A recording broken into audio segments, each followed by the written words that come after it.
Fl-aħħar 10 snin Malta għamlet avvanzi enormi fid-drittijiet ta' persuni LGBTIQ+. Dan ġie notat mill-Prim Ministru Robert Abela waqt li tlieta filgħodu indirizza 12 il-edizzjoni tal-Forum Ajda Hot Plus li qed jiġi ospitat f'pajjiżna bħala parti mill-preżenza tal-Kunsill tal-Ewropa.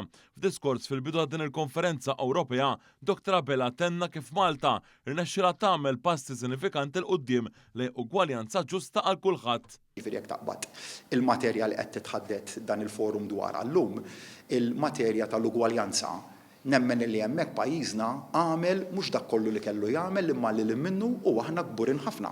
Kburin li qed nibqgħu konsistentement sena wara l-oħra fl-ewwel post ta' il-Guy Grip.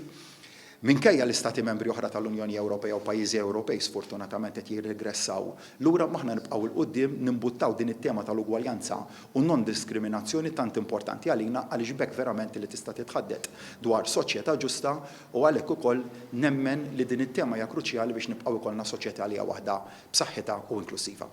Dr. Abela sostna li l-ħidma favur l-ugwaljanza teħtieġ impenn kontinwu waqt li rafferma l-impenn sod tal-Gvern Malti li bqa' jaħdem qatih għal dan il-għan. Preżenti wkoll kien hemm is-Segretarju Parlamentari għall-Ugwaljanza Rebecca Buttigieg li sostniet li dan il-forum qed jibgħat messaġġ qawwi ta' solidarjetà favur id-drittijiet fundamentali tal-bniedem għal komunitajiet LGBTIQ+.